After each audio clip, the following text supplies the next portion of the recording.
The fluorescent lights above the hospital break room buzzed like dying insects, casting everything in that sickly yellow glow that made even the healthiest person look corpse pale. I pressed my forehead against the cool metal of my locker, trying to will away the exhaustion that had settled into my bones like concrete. 12 hours. 12 hours of changing bedpans, dodging groping hands from delirious patients, and pretending I didn't notice how the other nurses whispered about my secondhand scrubs and the holes in my sneakers. My stomach growled, a hollow, angry sound that reminded me I'd skipped lunch again. The vending machine sandwich I'd been eyeing cost $4. $4 I didn't have after paying for Emma's daycare and the overdue electric bill. I counted the crumpled bills in my pocket for the third time, hoping somehow they'd multiply. $2.37. Not even enough for the stale crackers. Another double shift, Sophia. Marcus, one of the security guards, poked his head into the break room. His kind eyes held that mixture of pity and concern that I'd grown to hate.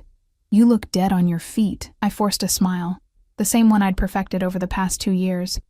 Bright enough to deflect questions, tired enough to discourage conversation. Bills don't pay themselves, he frowned, and I could see the offer forming on his lips. Marcus had offered to lend me money before, and each time, the humiliation burned worse than hunger. I grabbed my purse and pushed past him before he could voice it. "See you tomorrow," I mumbled, practically fleeing toward the elevator. The hospital lobby at 2 a.m. was a different world. Gone were the frantic families and crying children of daytime chaos. Now it belonged to the night shift workers, the insomniacs, and the people who existed in society's shadows. My footsteps echoed against the polished floors as I made my way to the exit, each click of my worn heels a reminder of how alone I was in this marble and glass cathedral of suffering. Outside, Chicago's October wind cut through my thin jacket like a blade. I pulled it tighter around myself, knowing it was useless. The fabric was so worn it might as well have been paper. The bus stop was a 10-minute walk, and at this hour, I'd be lucky if the next one came within 30 minutes. By the time I got home, I'd have maybe 4 hours to sleep before Emma's babysitter dropped her off, and I had to pretend to be a competent mother again. The parking garage adjacent to the hospital was mostly empty, save for a few expensive cars belonging to the doctors who could afford covered parking. I took the shortcut through it, my steps quick but quiet. Something about the shadows between the concrete pillars always made my skin crawl, but it saved me 5 minutes, and those 5 minutes meant everything when you were this tired. That's when I saw it. The car. Even in the dim lighting, it was impossible to miss. A black Bentley, sleek and predatory, parked in a spot clearly marked for compact vehicles. It stuck out among the beat-up Honda Civics and Toyota Corollas, like a shark among goldfish. The chrome gleamed despite the poor lighting, and I could smell leather and expensive cologne wafting through the slightly open driver's window. Rich people. They parked wherever they wanted, bought whatever they wanted, took whatever they wanted. Like David, Emma's father, who'd promised me the world and then vanished the moment he saw 2 pink lines on a pregnancy test, who'd emptied our joint savings account and left me with nothing but an eviction notice and a growing belly. The anger that had been simmering under my exhaustion suddenly flared hot and bright. Before I could think better of it, I found myself standing next to the Bentley's passenger side. The window was down just enough to reveal an interior that probably cost more than I made in a year. Cream leather seats, a dashboard that looked like something from a spaceship, and resting in the cup holder, a gold watch that caught the light like a tiny sun, a Rolex. I didn't know much about expensive things, but I knew enough to recognize that particular status symbol. How many months of rent could that watch pay? How many grocery bills? How many nights could Emma sleep with the heat on instead of huddled under every blanket we owned? The rational part of my brain, the part that had kept me alive and, mostly, sane for the past 2 years, screamed at me to walk away. But exhaustion and desperation make people do stupid things. Before I could stop myself, my hand was reaching through the gap in the window. The watch was heavier than I'd expected, solid gold warm against my palm. For a moment, I just held it, marveling at the weight of so much money in such a small object. The face was black with silver numbers, and the second hand moved with the smooth precision that only came with Swiss engineering and a price tag higher than my annual income. Having second thoughts, the voice came from directly behind me, low and calm and absolutely terrifying in its quietness. I spun around so fast I nearly dropped the watch, my heart slamming against my ribs hard enough to hurt. He was tall enough that I had to tilt my head back to meet his eyes even from several feet away. Dark hair, almost black, was styled in that effortlessly perfect way that probably cost more than my weekly grocery budget. His face was sharp angles and smooth skin, the kind of bone structure that belonged on magazine covers or movie screens. But it was his eyes that made my breath catch. Pale blue, almost gray, and completely unreadable. He wore a charcoal suit that fit him like it had been sewn directly onto his body, the fabric so perfect it seemed to absorb light rather than reflect it. No tie, but his white shirt was open at the collar just enough to reveal the edge of what looked like a tattoo. Everything about him screamed money and power, from his Italian leather shoes to the way he held himself, like he owned not just the car, not just the parking garage, but the entire world around him. The word came out as barely a whisper. My throat had gone completely dry. He took a step closer, and I caught his scent. Cedar and mint and something darker. Something that made my pulse race for reasons I didn't want to examine. When he moved, it was with the fluid grace of a predator, all controlled power and lethal elegance. "That's mine," he said, nodding toward the watch still clutched in my trembling hand. His voice carried just the faintest trace of an accent. Italian, maybe, or Eastern European. Whatever it was, it made every word sound like a caress and a threat all at once. "I'm sorry," I managed, extending the watch toward him with a shaking hand. I didn't mean, but I had meant to. I had absolutely meant to steal his watch, and we both knew it. The lie died in my throat as those pale eyes studied my face with an intensity that made me feel like he could see straight through to my soul. He didn't take the watch immediately. Instead, he reached into his jacket, a movement so smooth and casual that it took my brain a moment to register that he might be reaching for a weapon. My body went rigid with terror, every survival instinct I possessed screaming at me to run. What he pulled out wasn't a gun, it was a phone, sleek, expensive, and definitely not the kind you could buy at a corner store. He glanced at the screen, and for just a moment, his perfectly composed expression shifted into something harder, colder. "Marco," he said into the phone, his eyes never leaving mine. "We have a situation in the parking garage. Level 2, east side." A pause. "No, I'll handle it." He ended the call and slipped the phone back into his jacket, all while maintaining that unnerving eye contact. The silence stretched between us, thick with tension and unspoken threats. Somewhere in the distance, I could hear the rumble of car engines and the clack of high heels on concrete, but it all felt muffled and far away, like we were trapped in our own private bubble of terror. "What's your name?" he asked. I opened my mouth to lie, to give him a fake name, and pray he'd let me disappear into the Chicago night. But something in his expression stopped me. This wasn't a man you lied to. This was a man who probably had people killed for smaller offenses than attempted theft. "Sophia," I whispered. "Sophia." He repeated my name slowly, like he was tasting it. "Sophia, who works the night shift at Chicago General. Sophia, who takes the bus home to a studio apartment in Pilsen. Sophia, who has a 2-year-old daughter named Emma." My blood turned to ice water. How could he possibly know all that? I'd never seen this man before in my life. I was sure of it. A face like his wasn't something you forgot.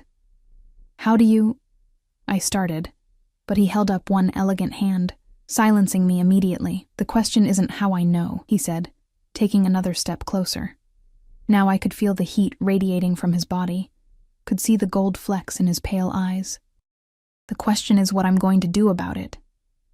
Footsteps echoed through the garage, multiple sets, moving fast and purposeful. His backup was coming, and something told me that once they arrived, my chances of walking out of this parking garage alive would drop to 0. "Please," I whispered, hating how broken I sounded. "I have a daughter. She needs me. I'll do anything." "Anything?" The word was barely more than a breath, but it hit me like a physical blow. The way he said it, the way his eyes darkened, I suddenly understood that I'd stumbled into something much more dangerous than simple theft. The watch felt like it weighed 1,000 pounds in my hand. I held it out again, desperate now. Just take it back. Please. I'm sorry. I'm so sorry. This time, he did take it. But instead of simply grabbing it, he wrapped his fingers around mine, his skin warm and surprisingly soft.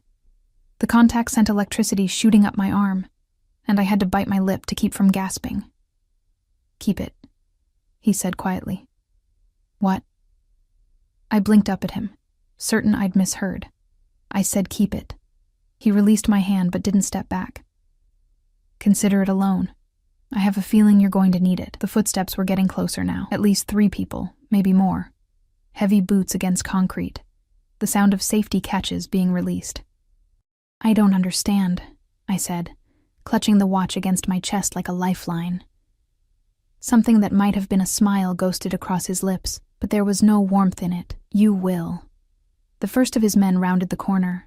A mountain of a man in an expensive suit, his hand resting on something concealed beneath his jacket. Behind him, 2 more figures emerged from the shadows, all of them moving with the same predatory grace as their boss. Mr. Marchetti, the first man said, his voice respectful but tense. Is there a problem? Marchetti. Even I recognized that name. The Marchetti family had been Chicago's most powerful crime organization for 3 generations. They owned half the city's politicians and all of its fear, and I had just tried to steal from... No problem, Vincent, Marchetti said without turning around. Just a misunderstanding. But his eyes were still locked on mine, and I could see something calculating there, something that made my skin crawl with dread. This wasn't over. Whatever had just happened between us, it was only the beginning. Get in, he said suddenly, nodding toward the Bentley. What? The word came out as a squeak. The car. Get in. When I didn't move, frozen by terror and confusion, his voice hardened just slightly. It wasn't a request. Every instinct I possessed screamed at me to run, but my legs felt like lead weights. The 3 men behind Marchetti had fanned out, blocking any escape route I might have considered.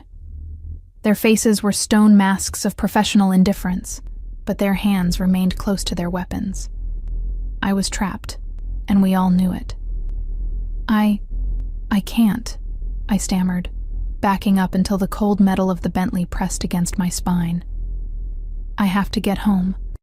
Emma's babysitter is being paid for the entire night, Marchetti interrupted smoothly.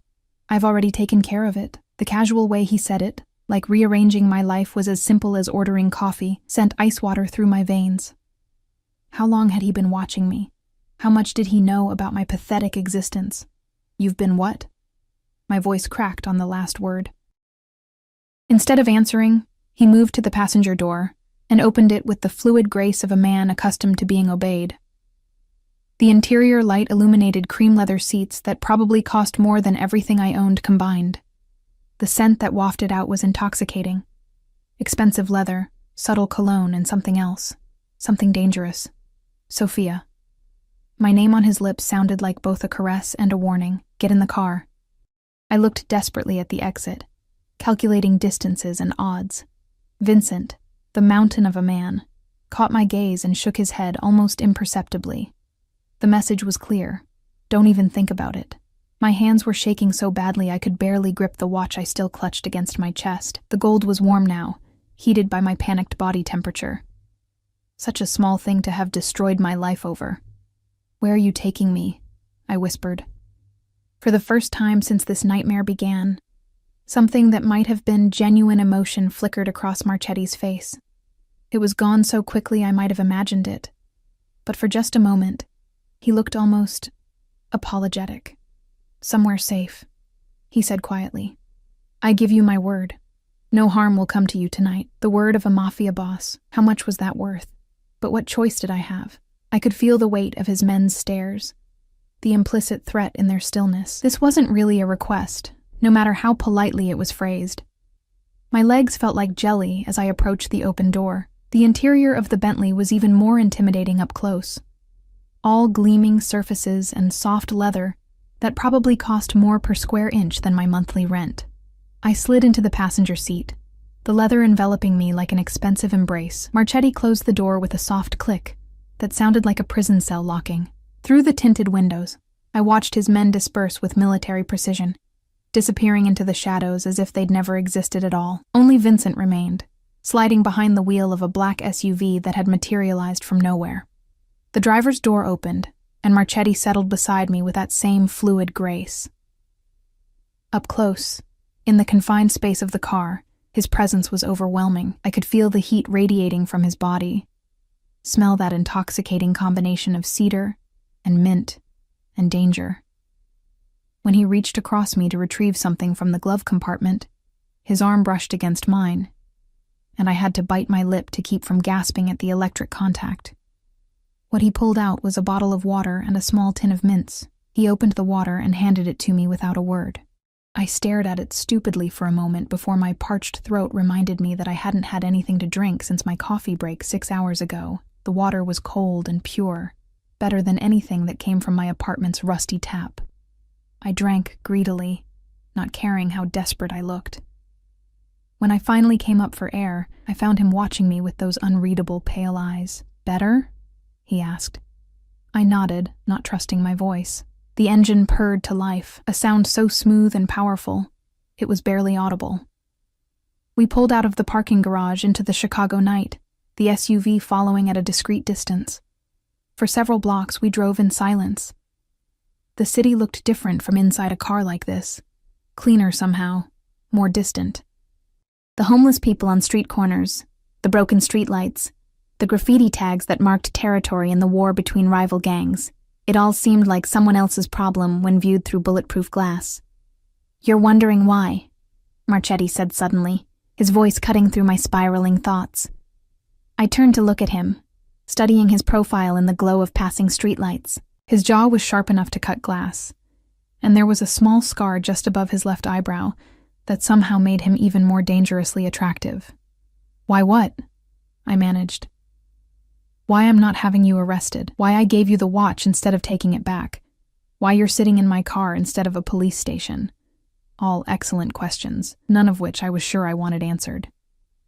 "Your daughter," he continued when I didn't respond. "Emma. She's 2 years old. Blonde hair, green eyes, likes strawberry ice cream and bedtime stories about princesses." My heart stopped. Actually stopped, for what felt like an eternity, before slamming back to life at double speed. "How do you—" I started, but he held up a hand. "Her father is David Chen," he said, and now his voice carried a hint of ice. "Former accountant for several of my business interests. Former because he made the mistake of thinking he could steal from me." The world tilted sideways. David had worked for the mob? My David? The man who'd sworn he loved me, who'd promised we'd build a life together, had been laundering money for the Marchetti family? "That's impossible," I whispered. David worked for a consulting firm, Morrison and Associates. I saw his office, met his co-workers. "A front," Marchetti said simply. "Morrison and Associates provides accounting services for several legitimate businesses. It also provides other services for less legitimate ones." I felt like I was drowning in revelation. Everything I'd thought I knew about the father of my child was a lie.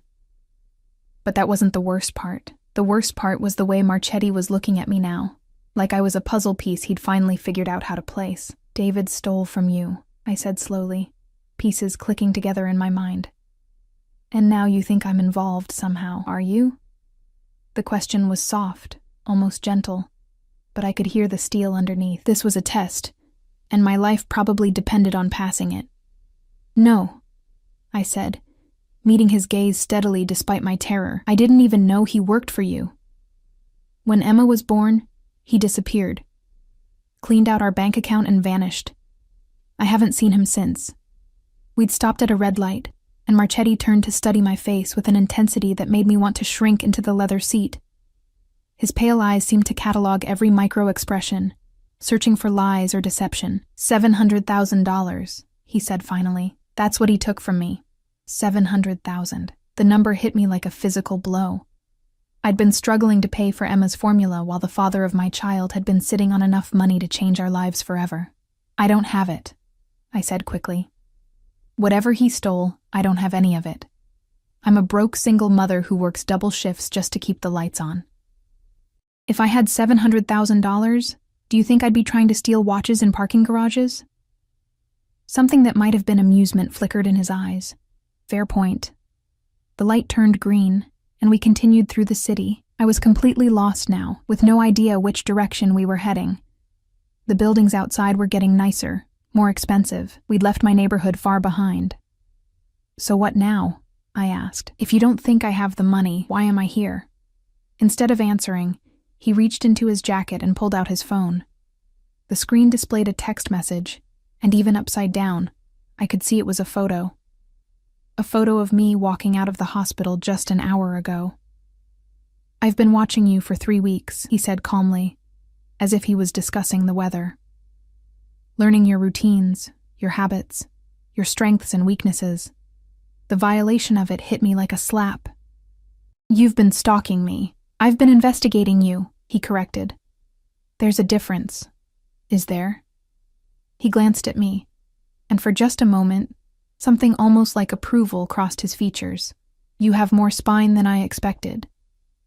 I didn't feel like I had spine. I felt like I was one wrong word away from a complete breakdown, but terror has a way of crystallizing things, of burning away everything except the essential truth.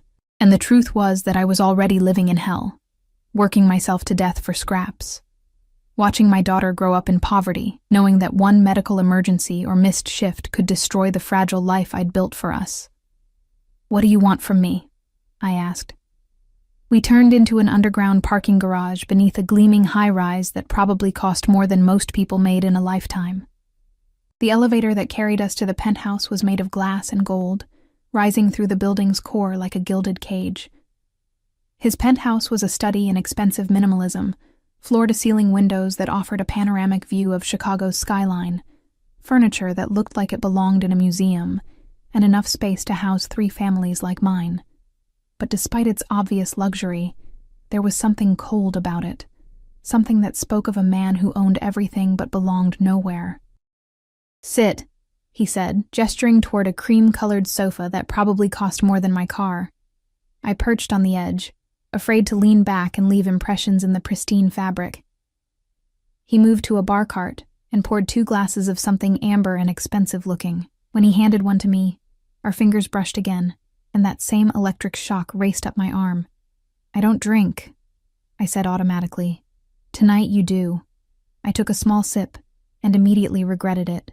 The alcohol burned down my throat like liquid fire, but there was something smoky and complex underneath the burn, probably a whiskey that cost more than my monthly salary. David Chen cost me more than money, Marchetti said, settling into the chair across from me. He cost me reputation, trust. In my world, those things are more valuable than cash. I took another sip, larger this time, hoping it would calm my nerves. It didn't. If anything, the warmth spreading through my chest made me more aware of how surreal this situation was. I still don't understand what this has to do with me, I said. David has surfaced, he said quietly. 3 days ago, my people spotted him in Miami. He's been living quite well on my money. Penthouse apartment, expensive cars, a new identity, but apparently he's gotten greedy, stupid. He's planning to sell information about my operations to a competitor. The glass slipped in my suddenly nerveless fingers. I caught it just before it fell, whiskey sloshing against the sides. He's putting my entire organization at risk, Marchetti continued. My family, my people. That's something I cannot allow. So kill him, I said, the words tumbling out before I could stop them. Isn't that what people like you do? His laugh was soft and completely without humor. People like me? I flushed, realizing how that had sounded. I didn't mean... Yes, you did. And you're not wrong. He leaned forward, his elbows on his knees, closing the distance between us. But killing David Chen won't get my money back. It won't undo the damage to my reputation. And it won't send the message I need to send. The whiskey was making me bold, or maybe it was just exhaustion finally overriding fear. What message is that? That stealing from Luca Marchetti has consequences that extend beyond the grave, he said, and the quiet certainty in his voice made my blood run cold. That betraying me doesn't just cost you your life. It costs you everything you care about. Understanding hit me like a freight train. Emma, Your daughter is beautiful, he said softly. Innocent. She doesn't deserve to pay for her father's sins. Don't you dare! I started to rise, but he held up a hand. I'm not threatening her, he said firmly. I'm protecting her. You both. From what? From the people David has chosen to do business with. The kind of people who would use a child to make a point. I sank back into the sofa, my mind reeling. First, I'd learned that Emma's father was a criminal. Now I was being told that she was in danger from other criminals. How had my simple life become so complicated so quickly? What do you want from me? I asked again, though I was beginning to suspect I already knew the answer. Luca Marchetti, I could think of him by his first name now somehow, set down his glass and fixed me with those pale, hypnotic eyes. I want you to help me destroy him. The words hung in the air between us like a death sentence. Help him destroy David, the father of my child, the man who had abandoned us, yes, but also the man whose eyes Emma had inherited, whose smile she sometimes wore when she thought no one was looking. I can't, I whispered, setting the whiskey glass down with trembling hands. Whatever he did to you, however much he stole, I can't help you hurt him. Luca's expression didn't change, but something shifted in the atmosphere around us. The air grew thicker, more charged, like the moments before a thunderstorm breaks. Even knowing he's put your daughter in danger? He asked quietly. Even knowing that his greed has painted a target on both your backs? I wanted to argue, to tell him he was wrong, but the certainty in his voice made my protests die in my throat. He wasn't the type of man who dealt in maybes or possibilities. If he said Emma was in danger, then she was. Tell me, I said, hating how small my voice sounded. He stood and moved to the floor-to-ceiling windows, his silhouette dark against the glittering Chicago skyline. Even in stillness, there was something predatory about him, like a panther that had momentarily paused in its hunt. David made contact with the Kozlov organization 2 weeks ago, he said, his voice carrying across the vast space of the penthouse. Russian outfit, new to Chicago but with a reputation for extreme brutality. They've been trying to establish territory here for months. He turned back to face me, and the city lights behind him made him look like some dark angel, beautiful and terrible in equal measure. The information David is selling them would give them detailed knowledge of my operations, my safe houses, my people. In exchange, they're offering him protection and a cut of whatever they can take from me. But that still doesn't explain why Emma and I are involved, I said. Though even as the words left my mouth, I knew I was being naive. Kozlov doesn't just want my territory, Luca continued, moving back toward me with that fluid, dangerous grace. They want to make an example, to show Chicago that the Marchetti family can be brought down. And what better way to humiliate me than to take something precious from David Chen while he watches helplessly? The implication hit me like ice water. They want to take Emma. Or worse. The words were barely a whisper, but they carried the weight of absolute conviction. These aren't men who distinguish between adults and children when it comes to sending messages. I felt like I was going to be sick. The expensive whiskey burned in my stomach, mixing with terror and exhaustion to create a toxic cocktail that made the room spin slightly. How do you know all this? I asked desperately. Maybe you're wrong. Maybe because I have people inside their organization, he said simply. Because surveillance and intelligence are what keep men like me alive. And because 3 days ago they had someone following you home from work. The memory hit me suddenly, the feeling of being watched, the shadow I'd glimpsed from the corner of my eye as I'd unlocked my apartment door. I'd attributed it to exhaustion and paranoia. But now, you've been protecting us, I realized. Something that might have been surprise flickered across his features. You sound shocked. I am. I don't understand why you'd care about some random woman and her child. He was quiet for a long moment, and when he spoke again, his voice carried a note I hadn't heard before, something almost vulnerable beneath the steel. My sister was 7 when she was killed in the crossfire of a gang war. Innocent, pure. She was playing in our neighborhood park when bullets started flying. He paused, his jaw tightening. The men responsible thought they were sending a message to my father. All they did was create a monster. The admission hung between us, raw and painful. I could see the ghosts in his pale eyes now, the shadows of old grief that had shaped him into the dangerous man standing before me. "I'm sorry," I said softly, and meant it. "Don't be sorry," he said, his mask sliding back into place. "Be smart. Help me end this before Emma becomes another casualty in a war she never asked to be part of." I closed my eyes, trying to think through the terror and exhaustion. When I opened them again, he was watching me with an intensity that made my breath catch. "What would I have to do?" I asked. "Contact him. Tell him you need help, that you've discovered something about his work with my organization, and you're scared." "He won't believe me," I said immediately. "He hasn't tried to contact me once since he left. Why would he care if I was in trouble? Because you're the mother of his child. Because whatever else he is, some part of him must still care about Emma's well-being." I wanted to laugh at his naivety, but the sound that came out was more like a sob. "You don't know David. He cares about David, period. Emma and I were convenient when we served his purposes, disposable when we didn't." For the first time since this nightmare began, Luca looked uncertain. He studied my face like he was reading a map of every hurt David had inflicted. "Then we'll make him care," he said finally. "We'll make him believe that helping you is the only way to protect his own interests." Before I could ask what he meant, his phone buzzed. He glanced at it, and his expression shifted into something harder, more dangerous. "Vincent?" he answered, turning away from me. "What is it?" I couldn't hear the other side of the conversation, but whatever Vincent was saying made Luca's shoulders tense. When he spoke again, his voice carried a razor's edge of controlled fury. "How many?" A pause. "Casualties?" Another pause, longer this time. "I want every available man on this. Now." He ended the call and stood perfectly still for a moment, his back to me. When he turned around, the man facing me was not the one who had just shared his sister's tragic story. This was the Mafia boss, cold, calculating, absolutely lethal. "What's wrong?" I asked, though I wasn't sure I wanted to know. Kozlov made his move. 2 hours ago, his men hit one of my warehouses on the south side. His voice was utterly calm, which somehow made it more terrifying. 3 of my people are dead. The words hit me like physical blows.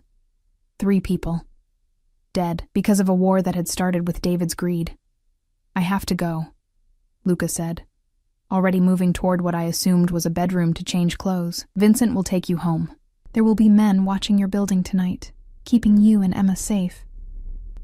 "Wait," I called after him, surprising myself. "The plan, to contact David. Are we still—" He paused in the doorway, looking back at me with those pale, hypnotic eyes. "Tomorrow," he said. "After I've buried my dead and made Kozlov pay for what he's done tonight. Then we'll discuss how to bring your daughter's father home."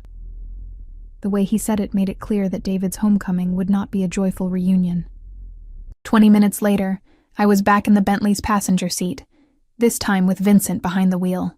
The mountain of a man drove with surprising gentleness, taking corners carefully and avoiding the worst of the city's potholes. But his eyes were constantly moving, checking mirrors, scanning intersections, and I realized he was looking for threats. "Mr. Marchetti is a good man," Vincent said suddenly, breaking the tense silence. I glanced at him in surprise. I didn't know mob bosses had character witnesses. He chuckled, a sound like distant thunder. "He saved my life, my family's life. When my daughter was sick, cancer, he made sure she got the best treatment money could buy. Didn't ask for anything in return. Why are you telling me this? Because you're scared of him. I can see it. But you shouldn't be. Whatever else he is, he protects the people he cares about. He doesn't care about me," I protested. "He barely knows me." Vincent's eyes met mine in the rearview mirror. "Maybe. But he cares about what's right, and what Kozlov and your ex are planning. It ain't right." We pulled up outside my building, a shabby 3-story walk-up in a neighborhood that gentrification had forgotten. Vincent got out and opened my door, scanning the street with professional paranoia before nodding toward the entrance. "Second floor, apartment 2B, he said, and I realized he already knew exactly where I lived. "My men will be watching. You won't see them, but they're there. The climb to my apartment felt endless. Every shadow could hide an enemy. Every sound could be a threat. When I finally got my key in the lock, my hands were shaking so badly it took 3 tries. Mrs. Rodriguez, Emma's babysitter, was asleep on my couch, the television playing some late-night talk show at low volume. She stirred when I closed the door, blinking in confusion. "Sophia? You're late." I was worried. "I'm sorry," I said, forcing normalcy into my voice. "Work ran over. How was Emma?" "An angel as always. She had her dinner, brushed her teeth, and went down without any fuss." Mrs. Rodriguez gathered her purse and sweater, pausing at the door. "Are you all right, mija? You look pale." "Just tired," I lied. "Thank you for staying so late." After she left, I stood in my tiny living room and tried to process everything that had happened. Just 6 hours ago, my biggest worry had been whether I could afford groceries this week. Now I was caught in the middle of a mob war. My daughter was in danger, and the father of my child was apparently a criminal who'd put us both at risk. Emma's bedroom door was slightly ajar, and I pushed it open carefully.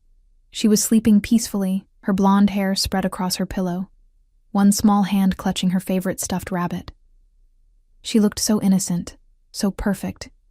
The idea that anyone would want to hurt her made rage burn in my chest alongside the terror. I thought about what Luca had said, that his sister had been 7 when she was killed in gang violence. Emma was only 2. How could anyone look at something so pure and see a weapon to be used? My phone buzzed with a text from an unknown number. "Sleep. Tomorrow we plan. You are both safe tonight." Oh. The fact that he had my number shouldn't have surprised me. He seemed to know everything else about my life. But the message itself was oddly comforting. Despite everything he was, despite the violence I knew he was capable of, I believed him. Emma and I were safe tonight. I settled into the chair beside Emma's bed, the same chair I'd sat in through countless nights when she was sick or scared. The Rolex was still in my pocket, its weight a constant reminder of how drastically my life had changed. Tomorrow, I would have to make a choice that would determine not just my future, but Emma's as well. Outside, I thought I caught a glimpse of movement in the shadows across the street, one of Luca's men keeping watch. The knowledge should have been terrifying, but instead, it was almost reassuring. For the first time in 2 years, someone else was sharing the burden of keeping my daughter safe. I must have dozed off in the chair, because the next thing I knew, Emma was stirring, making the soft little sounds she always made when she was waking up. Pale morning light was filtering through the thin curtains, and my neck ached from sleeping upright. "Mama?" Emma's voice was soft and sleepy. When she saw me sitting beside her bed, she smiled that radiant smile that made everything else fade away. "You're here." "I'm here, baby," I said, lifting her from her bed and holding her close. She smelled like baby shampoo and innocence, and I felt tears threatening. "Mama's here." As I carried her to the kitchen to make breakfast, my phone buzzed with another text. This time, it was from a number I recognized, David's number, though he'd never used it to contact me before. "We need to talk. Millennium Park, by the fountain, 2 p.m. Come alone." My blood ran cold. How had he known? How could he possibly have found out about last night so quickly? A second text arrived almost immediately, this one from Luca. "Don't respond yet. We need to meet first." I realized with growing dread that the game had already begun, and I was a piece on a board where I didn't even know the rules. Emma was babbling happily over her cereal when the knock came at my door. 3 soft raps followed by 2 harder ones. A code. I froze with the spoon halfway to my mouth, my heart immediately racing. It was barely 8 in the morning, and I wasn't expecting anyone. "Mama scared?" Emma asked, her green eyes, so much like David's, studying my face with that uncanny perception children sometimes possess. "No, baby," I lied, setting down my coffee with hands that trembled slightly. "Mama's just tired." Another knock, this time accompanied by a low voice. "Sophia, it's Marcus, hospital security. I need to talk to you." Marcus? What was he doing here? And how did he know where I lived? I approached the door cautiously, pressing my eye to the peephole. It was definitely Marcus, but something about his posture seemed wrong. He kept glancing over his shoulder, and his usual easy smile was nowhere to be seen. "Marcus, What are you doing here? I called through the door without opening it. There's been an incident at the hospital. Someone broke into the employee records office last night. Your file was one of the ones accessed. He paused, and I could hear the genuine concern in his voice. Sophia, I think someone's been watching you. My blood turned to ice. Luca had said his people were watching me. But what if Kozlov's men were too? What if last night's warehouse attack had been a diversion while they gathered information about me? I looked back at Emma, who was now finger-painting with her spilled orange juice, completely oblivious to the danger swirling around us. The normalcy of the scene, my daughter making a mess at breakfast, seemed surreal against the backdrop of mob wars and death threats. Just a minute, I called to Marcus, then grabbed my phone and quickly typed a message to Luca. Hospital security here. Says someone broke into records. What do I do? His response came back almost immediately. Let him in. Vincent is already en route. I unlatched the multiple locks I'd installed after David left, a precaution that now seemed laughably inadequate, and opened the door. Marcus stepped inside quickly, his eyes immediately scanning the small apartment with professional thoroughness. Sophia, we need to get you out of here, he said without preamble. The break-in wasn't random. Someone specifically targeted employee files for the night shift nurses. Yours, specifically. How do you know all this? I asked, closing the door behind him but not relocking it. Something about his urgency made me think we might need to leave quickly, because I was working late last night when it happened. I saw the guys on the security cameras. 3 men, professional, knew exactly where to go and what to look for. Marcus's expression was grim. Sophia, these weren't common thieves. They moved like military, like they'd done this kind of thing before. Emma chose that moment to announce loudly, Mama, juice spilled!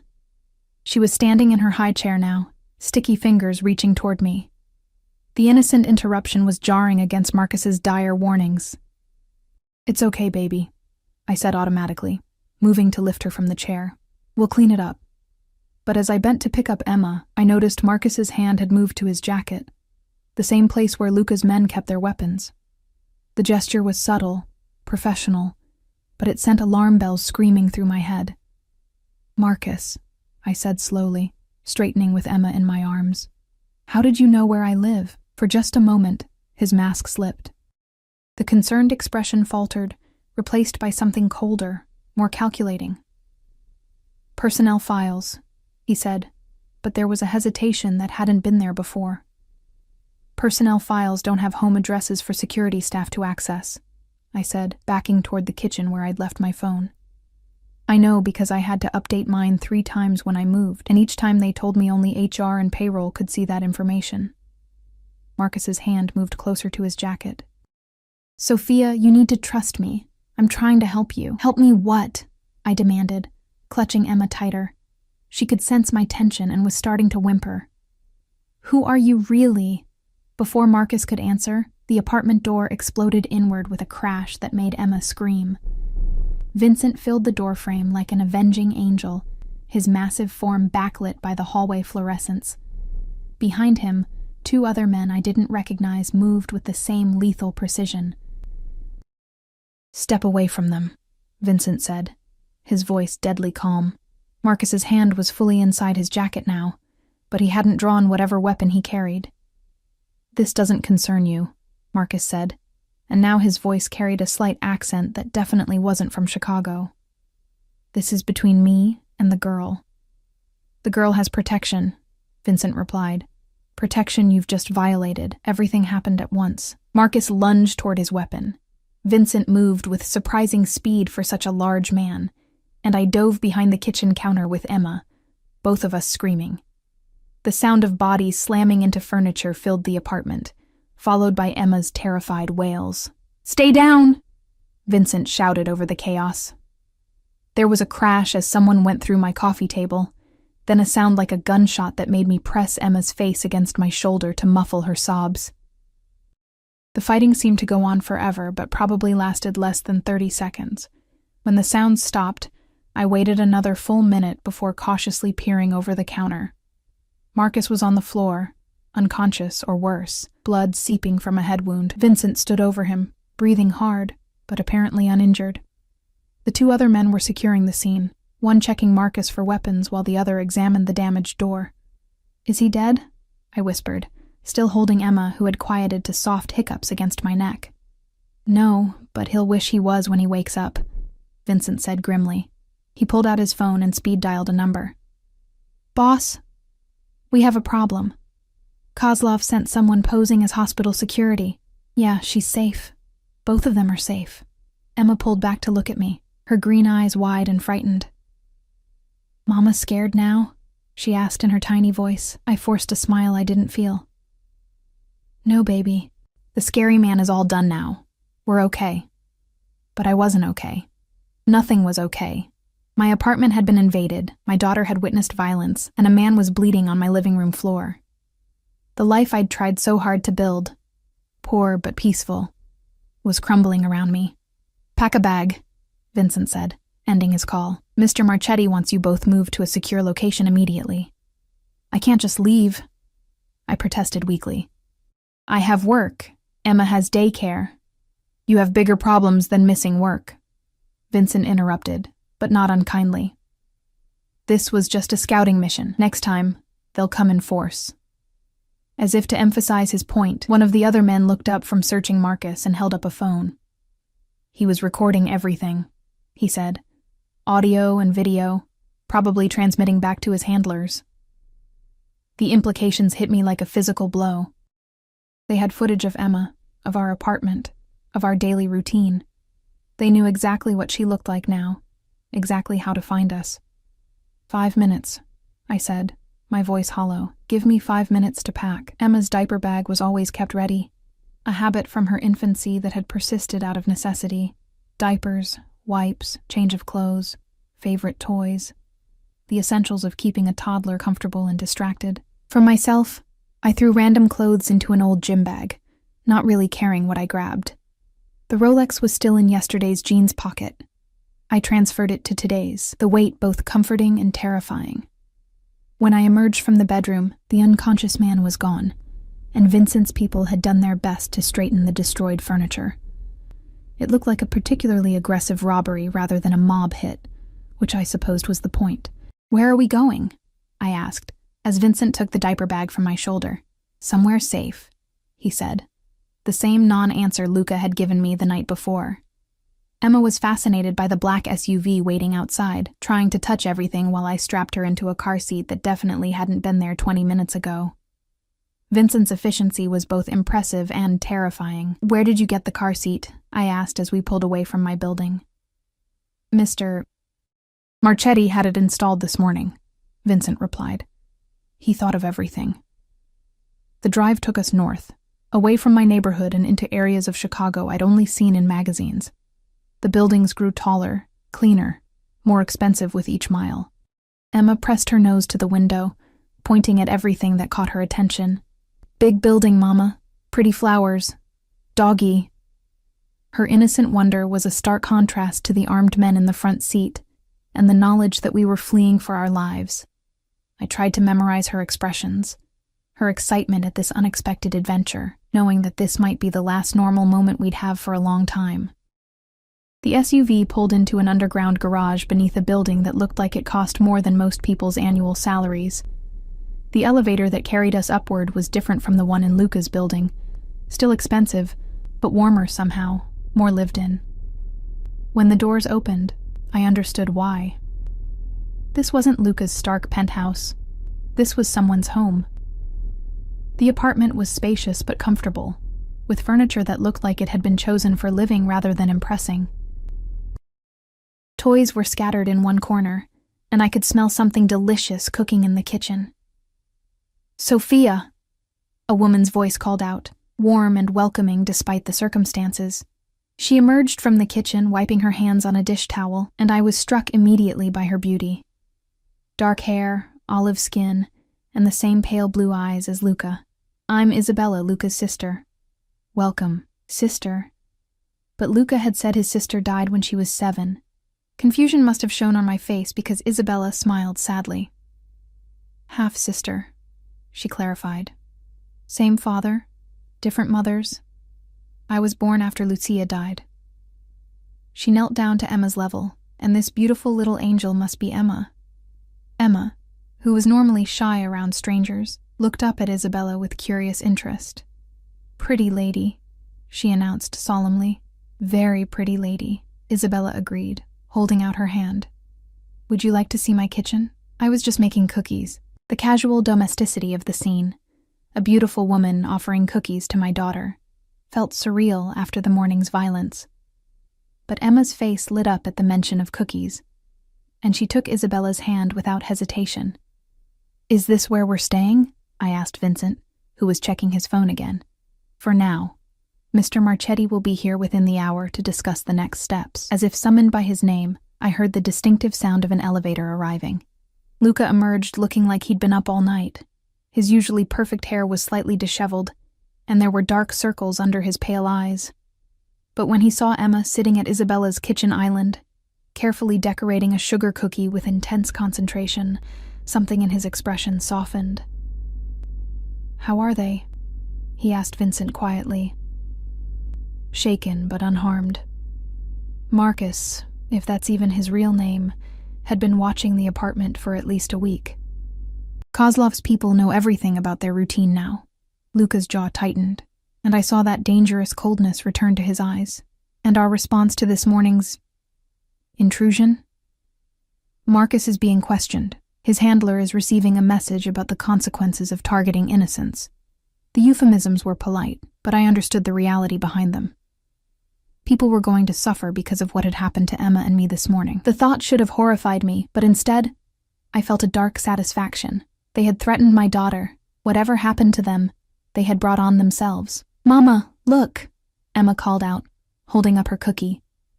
It was covered in so much frosting and sprinkles that the original sugar cookie was barely visible. But her pride in her creation was radiant. "It's beautiful, baby," I said, meaning it. In a world of violence and danger, my daughter had found joy in decorating a cookie. Her resilience amazed me. Luca approached slowly, like he was afraid of spooking a wild animal. "May I see?" he asked Emma, his voice gentler than I'd ever heard it. Emma considered this gravely, then held out the cookie for his inspection. "For Mama," she explained seriously. "Mama likes pink. Pink is a good choice," Luca agreed, and I was startled to see genuine warmth in his smile. "Your mama is very lucky to have such a thoughtful daughter." Emma beamed at the praise, then turned back to her decorating with renewed enthusiasm. Luca straightened and looked at me, and I saw the moment when the man who'd smiled at my daughter transformed back into the mob boss who'd orchestrated last night's retaliation. "We need to talk," he said quietly. "About David's message, about what comes next." I glanced at Emma, safely occupied with Isabella and her cookies, then nodded. Whatever came next, whatever price had to be paid to keep her safe, I was ready to pay it. Luca led me to a study lined with books that looked like they'd actually been read, not just arranged for show. Through the tall windows, I could see Lake Michigan stretching to the horizon, its surface dark and choppy under the gray October sky. He closed the door behind us, and suddenly the cheerful sounds of Emma's laughter seemed very far away. "David's message wasn't random," Luca said without preamble, moving to pour himself what looked like the same expensive whiskey from last night. "My people intercepted communications between him and Kozlov. They know about our meeting last night." I felt the floor shift beneath me. "How is that possible?" "Because David Chen is smarter than I gave him credit for," Luca admitted, his voice carrying a note of grudging respect. "He's been monitoring my movements, my associates. When you showed up at my penthouse, it triggered every alarm he'd set." The weight of my stupidity crashed over me. "So this is my fault. Emma's in danger because I tried to steal your watch." "No." The word was sharp, absolute.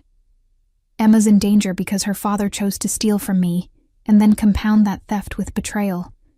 Nothing you did or didn't do last night would have changed that fundamental fact." He handed me a glass of whiskey, and this time I didn't protest. The burn was familiar now, almost comforting in its intensity. "The message," I said, pulling out my phone to show him David's text again. "Millennium Park at 2 p.m. What does he want?" Luca studied the message, his pale eyes calculating. "To use you as bait. He's going to offer you to Kozlov as proof of his commitment to their partnership." The casual way he said it, like he was discussing the weather, made my blood run cold. Offer me how?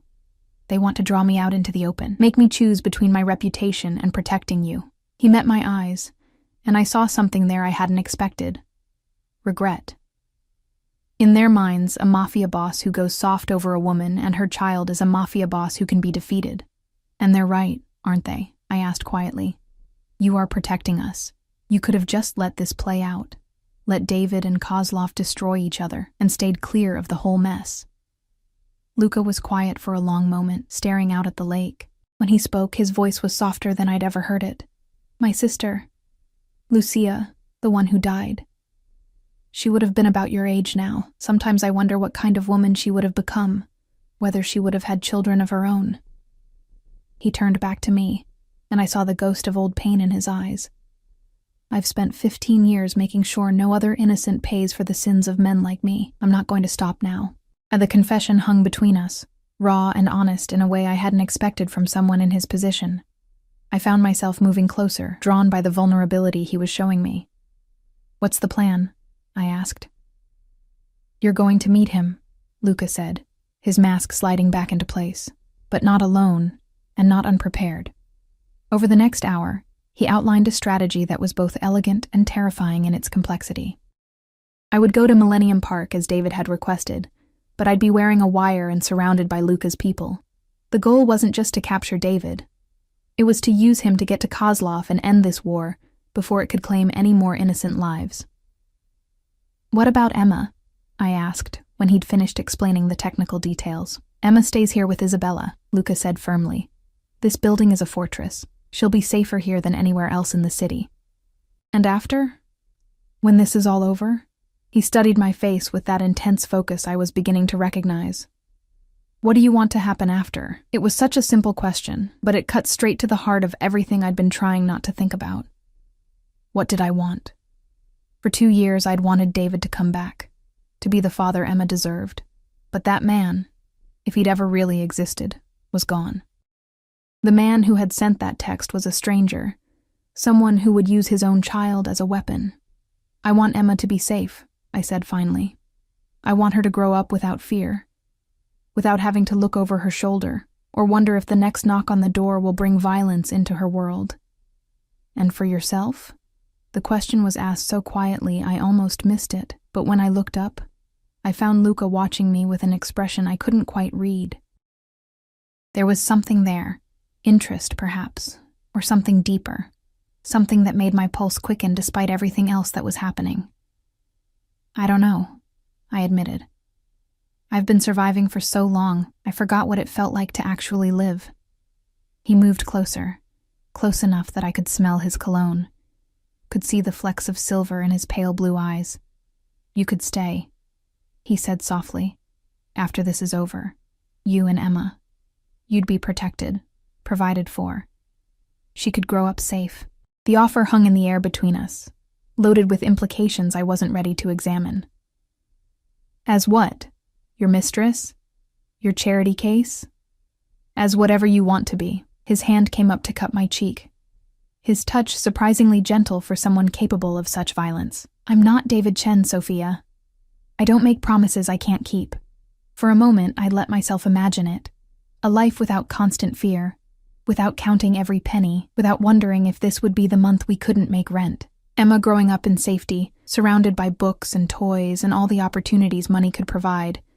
It was tempting, dangerously so, but it was also a cage, no matter how gilded. Ask me again when this is over, I said, stepping back from his touch, when I'm not terrified and desperate and grateful for any offer of safety.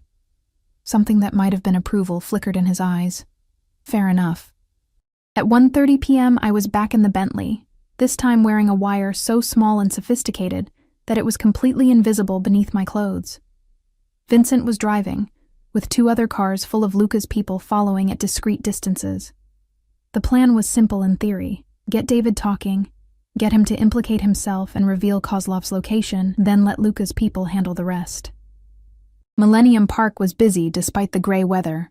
Tourists taking pictures, joggers following the lakefront path, families with children enjoying the autumn afternoon. It all looked so normal, so innocent. No one would have guessed that they were about to witness the endgame of a war that had been building for weeks. David was waiting by the crown fountain, just as he'd specified. Even from a distance, I could see he'd changed. Gone was the slightly soft accountant I'd fallen in love with. This man was leaner, harder, with the kind of tan that came from months in the Florida sun. He wore an expensive suit and watch, his hair styled in a way that probably cost more than I used to spend on groceries in a month. When he saw me approaching, he smiled, that same charming smile that had first caught my attention 3 years ago. But now I could see the calculation behind it, the coldness that had probably always been there, but which I'd been too naive to recognize. "Sophia," he said, as I got close enough to hear. "You look tired." "Hello, David," I replied, my voice steadier than I'd expected. "You look prosperous." He laughed, apparently missing or ignoring the barb. "Things have been good. Very good. But I understand you've been struggling." The casual way he said it, like my struggles were just an amusing footnote to his success, ignited a rage I'd been suppressing for 2 years. "Our daughter has been struggling," I corrected him. "Emma. Remember her? Blonde hair, green eyes, your chin?" For just a moment, something that might have been genuine emotion crossed his features. "How is she?" "She's 2 years old, and she's never had a father," I said bluntly. "She's been asking why all the other kids have daddies and she doesn't." David's jaw tightened. "That's not my fault. You knew what you were getting into when you decided to keep the baby." "I knew I was having a child with a man I loved," I shot back. "I didn't know I was having a child with a criminal who would abandon us both the moment things got complicated." "Criminal?" David's laugh was harsh. "Look around you, Sophia. Look at the life I can provide now compared to the life you're living. Who's really the criminal here?" Before I could respond, his phone buzzed. He glanced at it, and his expression shifted into something more focused, more dangerous. "My associates are getting impatient," he said. "They want to meet you." "What associates?" I asked, though I already knew. "People who can offer you and Emma protection. A new life, away from Chicago, away from all of this." He gestured vaguely at the city around us. "All you have to do is help them with one small problem." "Let me guess," I said. "Luca Marchetti." David's eyes sharpened. "So you do know him. When my people saw you going into his building last night, I wasn't sure if it was coincidence or something more." The admission confirmed everything Luca had suspected. David had been watching me, using me as bait to draw Luca out. The knowledge that he'd been willing to put Emma in danger for his own ends filled me with a fury so pure it was almost cleansing. "I know him," I said carefully. "He's been protecting Emma and me from your Russian friends." "Protecting you?" David's laugh was genuinely amused now. "Sophia, you have no idea what kind of man Marchetti really is. The things he's done, the people he's hurt. He's not protecting you. He's using you, just like everyone else." "Maybe," I admitted, "but at least he's not pretending to love me while he does it." The blow landed hard. David's charming mask slipped, revealing the cold, calculating man underneath. "You always were naive," he said. "It's time to grow up." 2 men had appeared at the edges of my vision, moving closer with the same predatory grace I'd learned to recognize. They looked like tourists, but their eyes never stopped scanning for threats, and their hands rested casually near concealed weapons. "Your new friends?" I asked, nodding toward them. "Insurance," David replied. "In case Marchetti decides to make an appearance. He's not coming." I lied. "He doesn't care enough about one broke nurse to risk a war over." But even as I said it, I knew it wasn't true. Luca was coming. The question was whether his people could get to me before Kozlov's men disappeared me into whatever nightmare they had planned. David's phone buzzed again, and this time when he read the message, his face went pale. "We need to go," he said urgently. "Now." "Go where?" "Somewhere safe. Somewhere we can talk without interruption." His hand closed around my arm, not gently. "Somewhere your protector can't find you." The men who'd been pretending to be tourists were moving closer now, no longer bothering to maintain their cover. I could see other figures emerging from the crowd. More of Kozlov's people, forming a net around the fountain. But I could also see Vincent, 50 yards away, talking into his sleeve with studied casualness. And there, the flash of pale hair that could only be Luca himself, moving through the crowd with lethal purpose. "David," I said quietly, letting my fear show in my voice, "please. Think about Emma. Whatever you're planning, whatever they've promised you, is it worth putting your daughter in danger?" For a moment, I thought I'd reached him. Something flickered in his eyes, some echo of the man who'd once claimed to love us both. But then his phone rang, and when he answered it, I heard a heavily accented voice speaking rapid Russian on the other end. "Da," David said. "She's here. We'll bring her to the boat." Boat. That wasn't part of Luca's plan. If they got me onto Lake Michigan, away from the city and Luca's network of surveillance and control, I might never be seen again. "I'm not going anywhere with you," I said firmly, trying to pull my arm free. David's grip tightened painfully. "You don't have a choice anymore, Sophia. You stopped having choices the moment you got involved with Marchetti." The first shot came from somewhere behind me, the crack echoing off the fountain's stone surfaces. Suddenly, the peaceful afternoon exploded into chaos.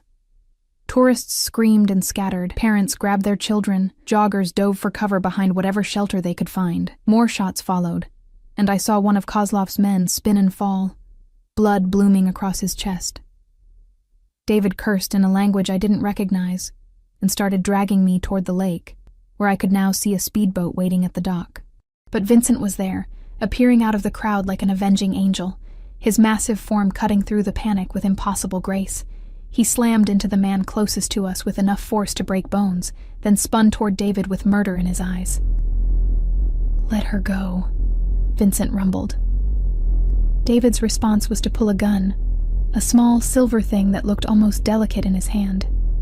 He pressed it against my temple, and I felt the cold metal against my skin like a kiss of death. "Back off," David snarled, "or she dies right here." The world seemed to slow down.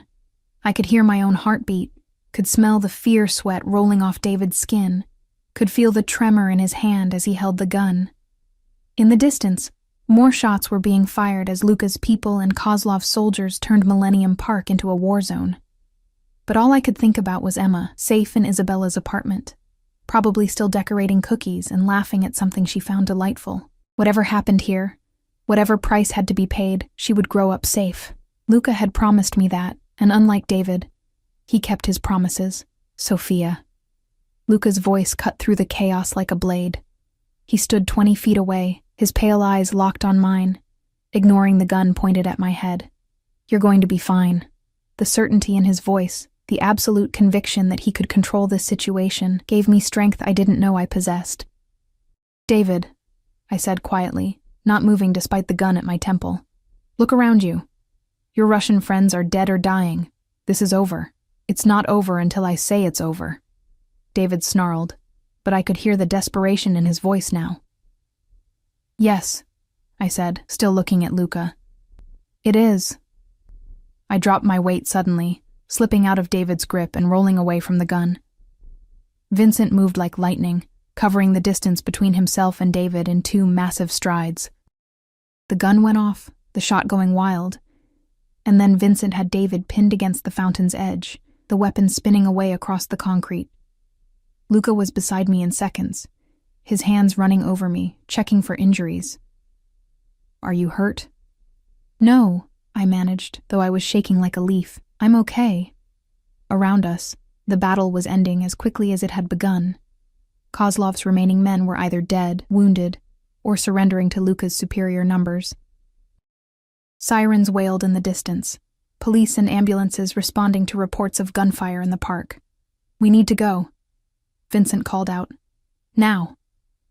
Luca helped me to my feet, his arm around my waist as we hurried toward the waiting cars. Behind us, I could hear David screaming threats and curses, but his voice was already fading into the distance. "What happens to him?" I asked as we reached the Bentley. "Justice," Luca said simply. "The kind that courts can't provide, but which men like him understand perfectly." 3 hours later, I was back in Isabella's apartment, holding Emma while she showed me the dozen cookies she'd made in my absence.